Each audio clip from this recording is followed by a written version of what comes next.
name is Tasneem. For those who don't know me, I'm 20 years old, but most people call me Taz. So, welcome to Taz Talks.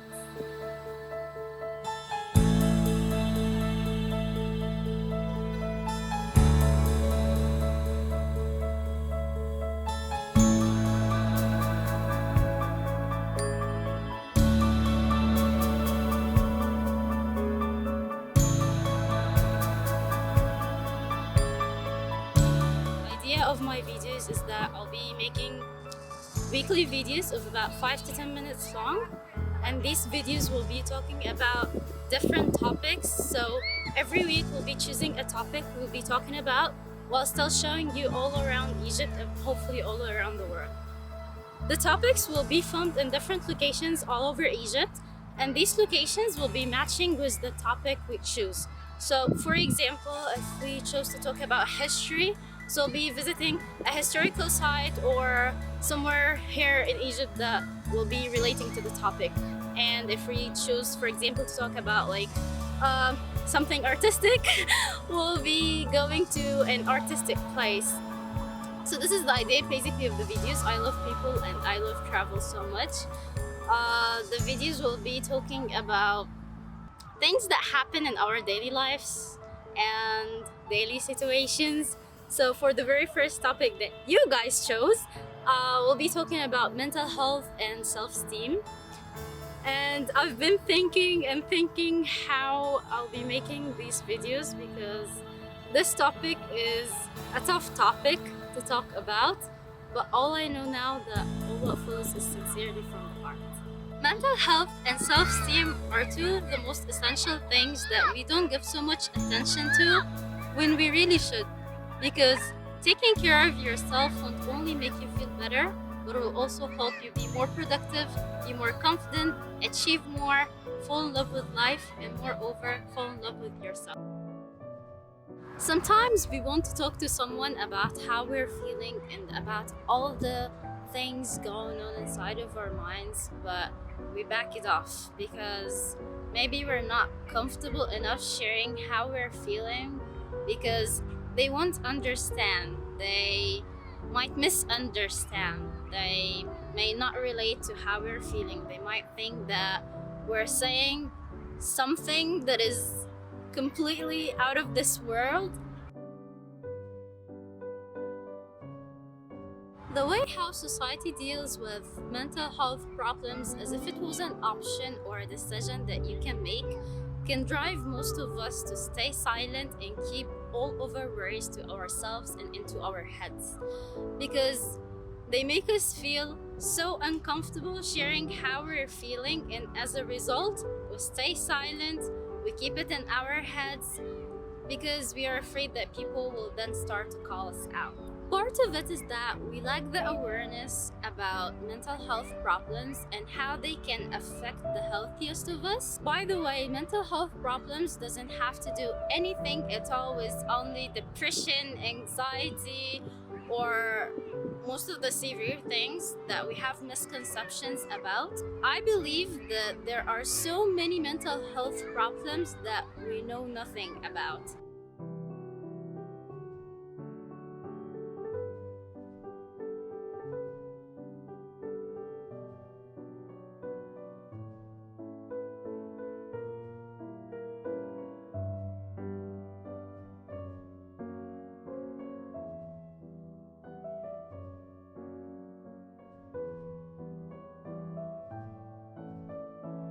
Our society relates mental health problems with going crazy or being super sensitive or overreacting or exaggerating, but unfortunately none of this is true or even close to real.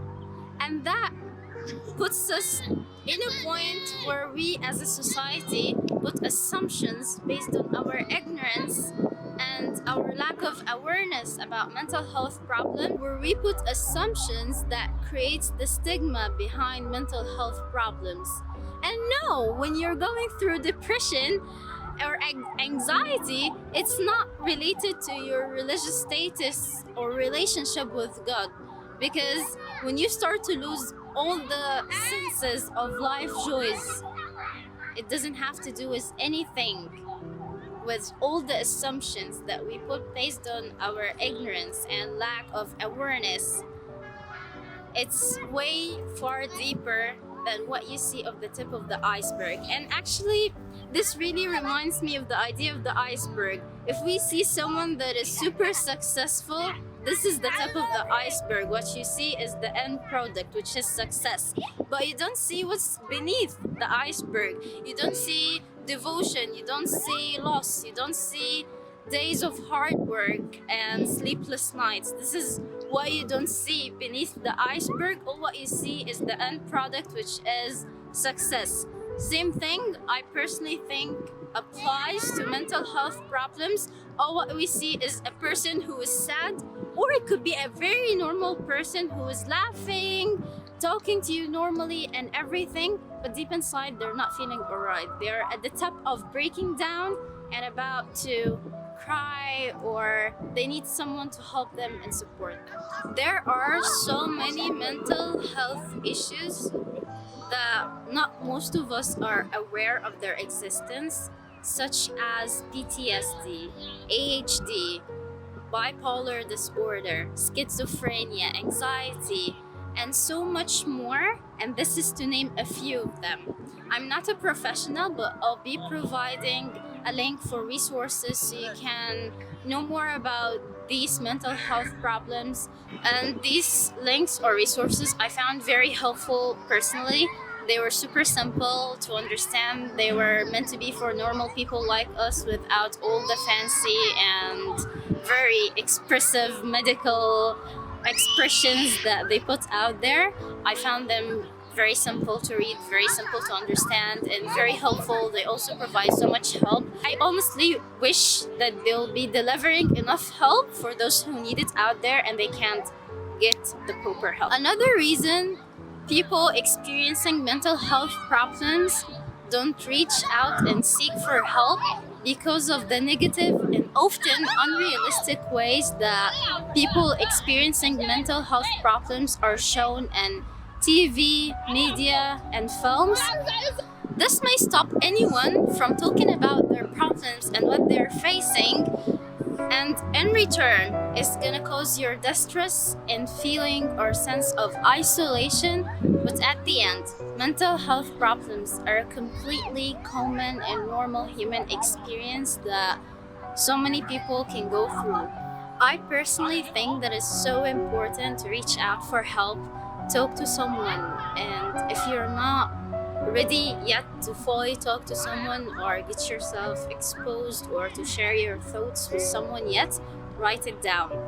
Write down notes, pages, or even documents. Just write how you're feeling, or think about the things that make you happy and that relieves your stresses and any of uncomfortableness that you might feel. Accompany your pet on a long walk, listen to your favorite music, and think about all the positive things every time you start to feel that you're gonna feel sad, you're gonna feel negative. These things actually personally help me avoid any distress or any sense of isolation. And I think that you need to get whatever help you need, no matter or however the way you choose to do it. Just get the help that you need. And because if you didn't find a help for yourself, things are gonna start to get worse. And this is the last thing that we want to happen. Seeing a psychiatrist is not a problem. It's not the end of the world. It's not an issue. Get a professional's help if it requires it. And if it requires it, depends on how serious you think, not me, not anyone else. You think how serious it is. You need to talk to someone professionally. They're gonna put you on a routine that you can follow, but it suits you after all. You're gonna do things that will help you find things to be better than they actually are currently. So get the help that you need. And when I say this, I am begging you to get the help that you need. Life is too short to live with any regrets or to miss out one single moment. for a small, teeny, tiny reason or a thing that can be taken care of, that can be treated.